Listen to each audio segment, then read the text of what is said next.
Благодарам, подпредседателке. Одредбите од Законот за воздухопловство со кои се уредуваат дејностите од областа на воздухопловството се применуваат на државни воздухоплови само ако тоа е изрично предвидено со законот. Дел од државните воздухоплови се веќе впишани во регистарот и евиденцијата на цивилни воздухоплови кои ги води Агенцијата за цивилно воздухопловство. Со оглед дека дозволите, уверенијата и другите исправи што ги издава Агенцијата за цивилно воздухопловство се издаваат врз основа на високи меѓународни стандарди утврдени во меѓународни документи, се оцени дека истите се потребни, прифатливи и за државните воздухоплови. Со член 40 став 2 од Законот за воздухопловство, чија измена се предлага, децидно е уредено дека дозволите, уверенијата и другите исправи што ги издава Агенцијата за цивилно воздухопловство не важат за оперативните летови на македонските државни воздухоплови кога вршат воени или полициски активности.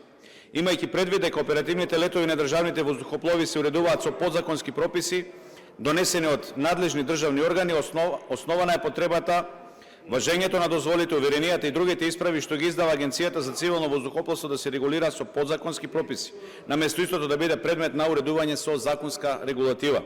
Значи, предлагаме овозможување на поефикасно и пофлексибилно уредување на оперативните летови на државните воздухоплови во специфични ситуации, без при тоа да се наруши меѓународната регулатива за цивилно воздухопловство.